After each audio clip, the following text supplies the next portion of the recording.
근대전쟁의 무기도 엄연한 유물이고 그것을 보관하고 복원할 때에는 철저한 고증에 따라 재현하는 것이 최소한의 책임입니다.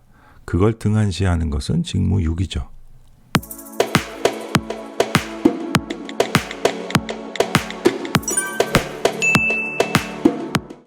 안녕하세요. MMG 유튜브 채널입니다.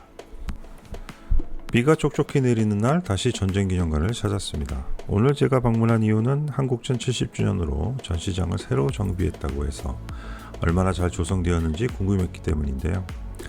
모델러의 시각에서 한번 둘러보려고 합니다.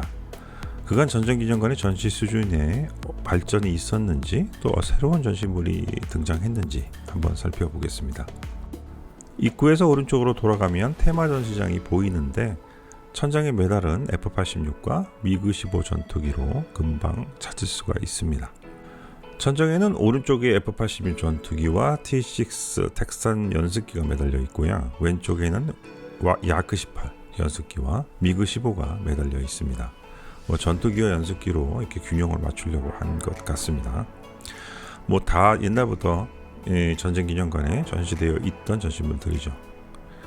미그-15는 전투형이 아니고 연습기 타입인 미그-15 UTI인데요. 여기 전쟁기념관이 개관할 때부터 전시되어 있던 기체로 동구권에서 사온 것이 아닌가 추측을 해봅니다. 미그-15 형식이 아쉬운 것 이외에 전시기체에 딱히 불만은 없는데 기체 위에 먼지가 어마어마합니다. 전시물이 재도색돼서 옮겨진 지가 얼마 안 된 것 같은데 전시물 관리 상태가 썩 좋다고 볼 수는 없는 것 같네요. 밑으로 내려가면 메인홀에 지상 무기들이 전시되어 있습니다.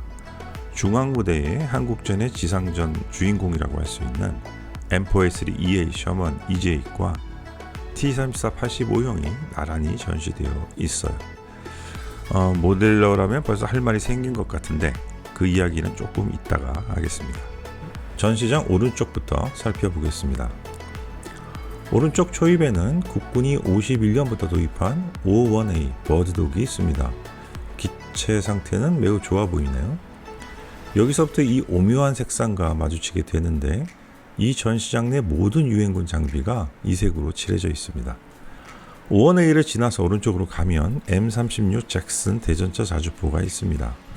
한국전 중에 한국군이 최초로 공여받은 대전차 차량인과 동시에 전쟁 후에도 상당 기간 사용을 했습니다. 여러가지 측면에서 우리에게 의미 있는 차량이죠. 여기 있는 차량은 엔진데크가 제거되고 철판으로 막아 놓은 것으로 봐서 퇴역 후에 토치카로 사용되던 것을 가져다 놓은 것 같습니다. M36은 전방기관총이 있는 형식과 없는 형식이 혼용되는데 한국군에도 두 가지 형식이 모두 쓰였습니다. 트랙도 덕bil이 달린 형식과 달지 않은 것도 혼용이 되었고요. 형식을 따진다는 것이 좀 무의미한 것 같습니다. 우리 군사박물관이 다 그렇듯이 복원이나 재현, 고증 이런 것은 기대할 수가 없고요. 예전부터 야외 전시장에 있던 것을 그냥 옮겨 놓았네요. 색상은 그때가 더 좋았습니다. 자, 그럼 이 괴랄한 색상을 한번 이야기해 보겠습니다. 이 색이 무슨 색인가 하고 봤더니 올리브 드랍은 맞는데요. 올리브 드랍을 매우 밝게 조색하면 바로 이 색이 됩니다. 국내 군사박물관의 고증 수준은 이미 다 알고 있지만 그래도 여기는 전쟁기념관인데 그리고 한국적 특별관을 다시 만들었는데 그 당시 상황에 맞게 개조나 재현은 못한다고 하더라도 색상 정도는 맞춰줄 수 있지 않을까요? 전쟁기념관 정도의 예산을 쓰는 국가기관에서 한국전 당시 전차 색상 정도를 고증할 인력이 없는 것일까요? 전 이 문제가 예산의 문제가 아닌 성의의 문제 또는 개념의 문제, 근대 전쟁의 무기라는 유물을 바라보는 박물관의 시각이라고 생각합니다. 전쟁 무기는 유물입니다. 한국전만 해도 30년 후에는 100년 전의 전쟁이 됩니다. 근대 전쟁의 무기도 엄연한 유물이고 그것을 보관하고 복원할 때에는 철저한 고증에 따라 재현하는 것이 최소한의 책임입니다. 그걸 등한시하는 것은 직무유기죠. M46의 경우도 마찬가지인데 이 차량은 한국전만을 위한 차량이고 전차사적인 면에서도 의미가 깊습니다. 어떻게 보면 귀한 전시물이기도 하죠. 도색이나 마킹 상태는 M36과 똑같습니다. 밖에 있던 차량을 가지고 들어와 이 이상한 색상으로 칠하는 것 이외에 한 것이 없어요. 재밌는 건 이 차량을 소개하는 설명에는 아주 정확한 색상으로 고중에 맞춰 그려놓았다는 겁니다. 이제 공산당 장비 쪽으로 가보겠습니다. 북한군 차량은 유엔군 차량보다는 색상 선택이 좀 낫습니다. 좀 어둡기는 하지만 아주 못 볼 정도는 아니네요. 우리식으로 말하면 요즘 러시안 그린이 아니라 옛날에 타미야 설명서에 있던 다크 그린 비슷한 색상입니다. XF61이죠. 캔스프레이 TS2하고도 비슷한지 모르겠습니다. 한국전에서 중공군까지 합하면 300대가 넘게 운영되었을 것으로 보이는 T-34지만 한국전에서 운영된 T-34는 딱 한 대가 국내에 남아있고요. 아쉽게도 전쟁기념관에서 볼 수 있는 T-34는 모두 박물관 전시를 목적으로 수입한 차량입니다. 237번으로 도색된 이 차량은 채코제로 여러 곳에서 대전 이후 형식의 특징이 보입니다. 차량은 그때 그 차량이 아니더라도 부착물을 떼어내는 선에서 그 당시 차량으로 연출할 수 있었을 텐데 많이 아쉽네요. 그래도 상태가 매우 좋습니다.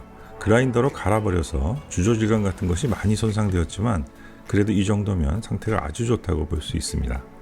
옆에 M72 사이드카가 있는데 서울 함락시 유명한 사진을 모티브로 전시한 것이 아닌가 합니다. 중앙 무대에 125번으로 칠해진 T-34는 174 공장제인데 중국으로 넘어가서 그쪽에서 개조된 차량입니다.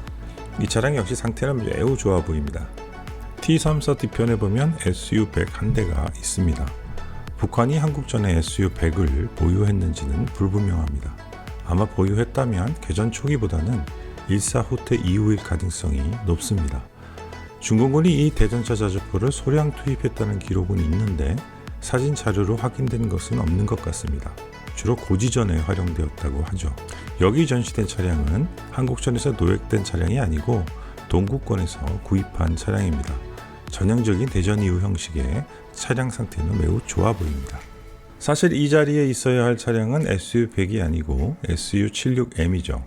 북한군이 200대 가까이 운영했던 주력 기갑 차량인 SU-76이 전쟁 기념관에 없다는 것은 매우 아쉽습니다. 특히 개전 초기에 휘발유통을 가지고 분전했던 우리 국군이 상대했던 전차가 바로 SU-76이라는 점을 생각하면 기념관 측에서 적극적으로 수입해야 하는 차량이 아닌가 생각됩니다. 이 뒤쪽으로 몇 가지 야포와 LVT 한 대가 전시되어 있는데 거의 땜빵 수준인 것 같습니다. 예전에 많이 손상은 됐지만 M16 하프트랙, 가즈 67, 윌리스집 등도 있었던 것 같은데 그런 차량들은 왜 전시하지 않았는지 모르겠습니다. 구석진 전시 공간에 카츄샤 한 대와 먼지를 뽀얗게 뒤집어 쓴 이승만과 김일성 전용차가 전시되어 있습니다. 청소를 아예 안 하는 것 같습니다. 제 차보다도 더러운 것 같아요. 이렇게 전시장을 쭉 돌아봤습니다. 애초 큰 기대는 안 했지만 무척 실망을 했습니다. 새로운 전시물은 고사하고 오히려 더 망쳐놓은 것 같은 전시물을 보면서 제가 아르바이트라도 하면서 칠해주고 싶은 생각이 불쑥불쑥 드네요. 호랑이 도색을 한 M46, 최초 한국군 위장 무늬를 칠한 M36, 전후형 특징을 걷어내고 나무 잎으로 위장한 북한군 T-34, 삼색 위장 무늬를 칠한 EGA 등 정말 훌륭한 전시 리소스를 만들어낼 수 있는데 정말 아쉽습니다. 능력이 모자라면 청소라도 좀 열심히 해줬으면 좋겠습니다. 그래도 여기 근무하시는 분들 참 부럽긴 하네요. 실망감을 가득 안고 전차 도색을 하던 곳을 가봤습니다. 비가 와서 방수포를 덮어놓았네요. 작업장과 관람객 차단이 제대로 되어 있지 않아서 슬쩍 들어가 봤는데 도색 대기 중인 M48A5의 색이 이 박물관 내 차량 중에 가장 멋진 것 같습니다. 이 녀석도 아마 며칠 후에는 그라인더로 알몸이 된 후에 아주 예쁜 색으로 도색이 될 것 같습니다. 이상으로 용산 전쟁기념관 한국전 테마전시장 관람기를 마칩니다. 이 영상이 재미있으셨다면 구독과 좋아요 부탁드립니다. 감사합니다.